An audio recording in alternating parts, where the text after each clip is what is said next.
हम आज नई दिल्ली में हैं और ये डीआरएम ऑफिस के सामने हम लोग बैठे हुए हैं और यहाँ पे एक बहुत बड़ा जो है रेलवे कर्मचारियों के द्वारा धरने किया जा रहा है और हमारे साथ जो है कुछ युवा साथी भी हैं और उन्हीं में से एक साथी हैं जो रेलवे में जो है काम करते हैं और उनसे बात करेंगे कि क्या समस्याएं हैं और आज ये लोग क्यों यहाँ धरने पर बैठे हैं। सर, किन समस्याओं को लेकर आज आप लोग यहाँ धरने पर? हमारी एक समस्या नहीं है, हमारी विभिन्न प्रकार की समस्याएं हैं। नंबर 1, रेल बेचना। रेल जो प्राइवेट सेक्टर में जा रही है, प्राइवेट सेक्टर क्या दे रहा है हमें? प्राइवेट सेक्टर एक जो जैसे गवर्नमेंट सेक्टर को डीए मिलता है, ऐसे प्राइवेट सेक्टर को भी डीए मिलता है, लेकिन कॉन्ट्रैक्टर उसका कोई बेनिफिट नहीं देता। कॉन्ट्रैक्टर जो होता है, जितने भी उस ग्रुप में काम करते हैं, जैसे वंदे भारत हमारी आई, वंदे भारत की जो टीम है प्राइवेट, जो उसका मुखिया मालिक है, उसका सारा जो कॉन्ट्रैक्टर का जो उसका अकाउंट है, जो उसके सारे एम्प्लॉयज़ के अकाउंट्स अपने पास रखता है, मनमानी सैलरी देता है। जबकि ये कहीं नहीं लिखा हुआ अब भाई किसी भी आज की डेट में हम स्वतंत्र भारत के स्वतंत्र नागरिक हैं और हमारा जो अकाउंट्स है, जो बैंक अकाउंट्स है, वो किसी अन्य व्यक्ति के पास जाए। लेकिन वंदे भारत की आप बात कर रहे हैं, उसका तो बहुत बड़ा प्रचार किया गया था कि रेलवे का पूरा काया पलट की जा रही है वंदे भारत जैसी और बुलेट ट्रेन जैसी। वंदे भारत ये जो है मोदी मीडिया जी ने जो बताई है वो बातें सारी झूठे हैं। अभी जस्ट 5 दिन पहले वंदे भारत के आगे एक बहस आई थी और वो मीडिया ने भी खुल के आया था। अब उसकी जो ट्रेन की थी हालात क्या थी, जब से रेल चली है 53 से इतने बड़े बड़े हादसे हुए हैं। गाड़ियाँ के आगे ट्रकें भी आई है, बसें भी आई है, अनेक प्रकार की गाड़ी से गाड़ी भी टकराई है। जब इतनी गिरफ्तारी नहीं हुई है, जो एक भैंस आने से गिरफ्तारी हुई है, जब एक गाड़ी 150 की स्पीड में चलेगी और उसमें 500 व्यक्ति ट्रैवल करेंगे, उनकी जान का कौन उसका वो लेगा, जिम्मेवारी कौन लेगा? कहीं ना कहीं आपको नहीं लगता कि सरकार जो है ये फैसला जो है निजीकरण का जो है कहीं ना कहीं ये देश हित में नहीं है? क्योंकि आज भी हमारे देश में जो हम देखेंगे लगभग 60 से 80% आबादी जो है बहुत ही कमज़ोर तबका है और कहीं ना कहीं अगर देश में एक हिस्से से दूसरे हिस्से में जाना है तो रेलवे ही उसके पास एक सहारा था और अगर निजीकरण होता है तो मनमाने रूप से जो है किराए में बढ़ोतरी की जाएगी और कर्मचारियों की छटनी भी होगी। ऐसे में कहीं ना कहीं जनजीवन जो है आम जनता का प्रभावित होगा। बिल्कुल होगा सर, बिल्कुल होगा। आप जब भी अपना जो हमारा डीए मिलता है, महंगाई मिलती है जो हमें, उस पर आप ग्रीवेंस डालिए। जो आम व्यक्ति है 8,000 मिलते हैं, उसको 10,000 मिलते हैं। जो सीनियर टेक्नीशियन में आता है उसको प्राइवेट सेक्टर में 17,000 में मिलते हैं। 17,000 गवर्नमेंट दे रही है, लेकिन कॉन्ट्रैक्टर उसको 12,000 रुपये दे रहा है। 12,000 में जो प्राइवेट सेक्टर का कर्मचारी है वो रेंट पे भी रह रहा है।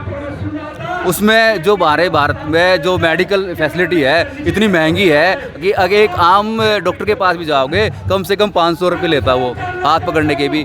जो 8,000 12,000 का जो मंथली इनकम है उसकी, और वो अगर अच्छे मेडिकल फैसिलिटी में जाएगा तो उसके पास उसका अपना घर, अपने बच्चे, अपनी जो भी उसकी प्रॉपर्टी है उसको गिरवी रखेगा, अन्यथा उसके जो फैमिली मेम्बर है उसकी ट्रेजरी होगी।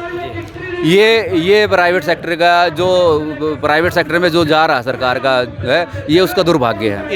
इसके पीछे क्या मंशा नज़र आती है सरकार की निजीकरण के पीछे? इसके पीछे ये मंशा आती है, जो कॉन्ट्रैक्टर है, जो पूंजीपतिवादी है, उसको केवल बढ़ावा है, उसका जो कमीशन है उसमें हाई लेवल पे है और इसमें जो है उन्हीं को केवल बढ़ावा है, आम पब्लिक को। लेकिन मोदी जी और तमाम जो सरकार है उसके थ्रू ये प्रचार भी किया जाता है कि जो है सरकारी कर्मचारी काम नहीं करते, इसीलिए निजीकरण किया जा रहा है ताकि अच्छे से अच्छा आउटपुट निकल के आए। जो अभी आप मेरे को कह रहे हैं भाई आउटपुट निकल गया, अच्छे से अच्छा काम किया जाए। जब रेल हुई थी 1953 में, उस टाइम हमारा कैडर क्या था और आज कैडर क्या है? उस टाइम गाड़ियाँ कितनी थी, आज गाड़ियाँ कितनी हैं, उसकी स्पीड क्या थी, आज की स्पीड क्या है? ये जो मोदी सरकार है ये क्यों नहीं बता रही? उस टाइम जो कुल एक डिवीज़न में कम से कम 200 गाड़ियाँ थी। कह रही है बहुत पैसे खर्च हो रहे हैं, इससे देश कमज़ोर हो रहा है, इसलिए निजीकरण कर रहे हैं ताकि बढ़ावा दिया जा सके। अपने पूंजीपतियों दोस्त को इसलिए बढ़ावा दे रहे हैं ताकि ज़्यादा से ज़्यादा रोज़गार हो सके।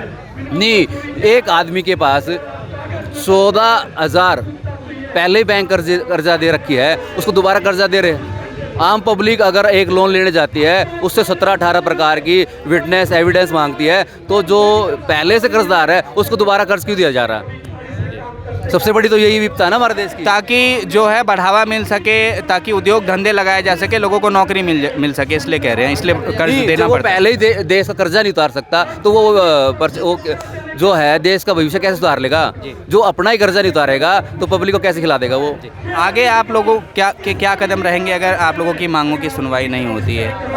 अगर हमारी मांगों की सुनवाई नहीं होगी, जो भी हमारे डिवीज़न का नेतृत्व है, जो हमारे सेंटर का नेतृत्व है, हम उस पर कार्यरत करेंगे। अगर रेल रोकने का ऊपर से आदेश आया तो हम रेल भी रोकेंगे। ये हमारा नहीं है, पूरे भारत के विषय में सोचने की बात है। एक आम व्यक्ति है जो ट्रेन में ट्रैवल करता था, कम से कम जो ट्रैवल का उसका इनकम आता था 70 किलोमीटर पे 15 रुपये आता था, आज की डेट में वो 45 रुपये हो चुका है। आज हमारे देश में ये सच्चाई है कि जिस प्रकार से गरीबी है, बेरोजगारी है, भ्रष्टाचार है, आर्थिक रूप से हम कमज़ोर हैं और उसी में ही केंद्र सरकार प्रचार प्रसार करती है कि हम विश्व गुरु बन जाएंगे, हम आर्थिक रूप से सबसे आगे निकल जाएंगे, विश्व की सबसे बड़ी इकोनॉमी बन जाएंगे, 5 ट्रिलियन की। क्या लगता है जनता को भरमाया जा रहा है और जाति और धर्म का संप्रदाय भी देश में जो है एक तरीके से फैलाया जा रहा है? ये बिल्कुल सच्चाई है। अभी जाति के ऊपर ये अपना मटकी के ऊपर बात चली थी, एक बच्चे निर्दोष होने पे हत्या कर दी गई थी। ये जातिवाद नहीं है तो क्या है? इससे पहले एक कैडर और आया था नाई जी का, नाई की हत्या कर दी मोमडन टीम ने, लेकिन बाद में जो निकल के आया कि वो बीजेपी का ही कार्यकर्ता था। जानबूझ के धार्मिक उन्माद फैलाया जा रहा है, जानबूझ के उसको फैलाया जा रहा है। राजस्थान में नाई वाली घटना हुई थी, उसके बाद भी काफ़ी प्रचार हो चुका है और यूपी में भी हुआ है, बिहार में भी हो रहा है। आप सोशल मीडिया के माध्यम से जाइए, ट्विटर पे जाइए, आपको वो जानकारी मिलेगी जो आम मीडिया है वो नहीं बता पा रही। क्या लगता है कि कहीं ना कहीं जो आपने अभी ये समस्या उठाई है, जाति की समस्या, मूंछ रखने पर हत्याएं हो जा रही हैं, घोड़ी चढ़ने पर हत्याएं हो रही है, मटकी छूने पर हत्याएं हो रही है, मूर्ति छूने पर हत्याएं हो रही हैं, और दूसरी तरफ ये बोला जाता है कि ये लोग हिंदू हैं, ये लोग, तो फिर इससे जनता कैसे उभरे? जो लोग इससे प्रभावित हैं उससे कैसे लड़े? जनता को अपने बच्चों को शिक्षा देनी पड़ेगी और एक एक बात को समझाना पड़ेगा।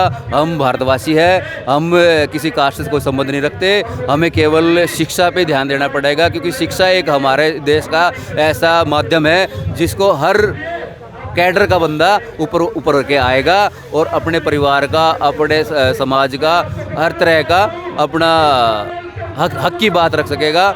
और शिक्षा ही एक ऐसा रास्ता है जो कि बड़े बाबा साहब ने भी अपने जो शिक्षा को लेकर बहुत ही वो जो है निकल के आगे, क्योंकि शिक्षा के बगैर हमारे देश की उन्नति नहीं होगी। क्योंकि शिक्षा हमारे देश के अभी रूस का और उसका यूक्रेन का फाइट चल रही है। हमारे देश के 200 बच्चे बाहर अपने फंसे हुए थे जो 25,000 में वहाँ पढ़ रहे थे और यहाँ उनको 2.5 लाख रुपए पर ईयर्स देने पड़ रहे थे। वहाँ 25,000 में पूरा कोर्स करवाया जा रहा था दूसरे विदेश में। मतलब शिक्षा बहुत महंगी है। शिक्षा हमारे देश में बहुत महंगी है। जब तक शिक्षा हमारे देश में फ्री नहीं होगी, हमारा देश उन्नति नहीं कर पाएगा। आपने बाबा साहब अम्बेडकर का जिक्र किया। बाबा साहब अम्बेडकर का सपना था कि देश जो है शिक्षित होगा और तमाम तरह के जो भेदभाव हैं, चाहे जाति हो, चाहे धार्मिक हो, गरीबी अमीरी का हो, महिला और पुरुष का हो, तो ये तमाम भेदभाव खत्म होंगे और देश जो है विकास के रास्ते पर चलेगा। लेकिन हम आज देखते हैं कि आज़ादी के 75 साल के बाद भी ये तमाम चीज़ें देश में जस की तस बनी हुई है। आप एक युवा हैं, क्या मैसेज आप देना चाहेंगे युवाओं को?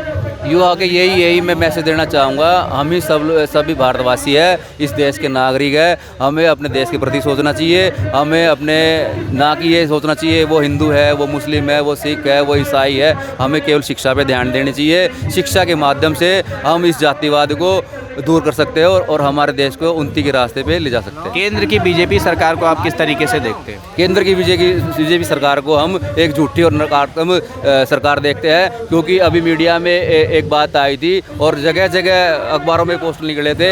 हर आम कैडर को, जो छोटा कैडर है गाँव में, उनको घर दिया गया है। लेकिन एक सोशल मीडिया के माध्यम से निकल के आया था, अखबार में उसका प्रचार है और वो स्वयं किराए पर रह रही है। तो इससे बड़ा झूठा कैडर कौन सा हो सकता है?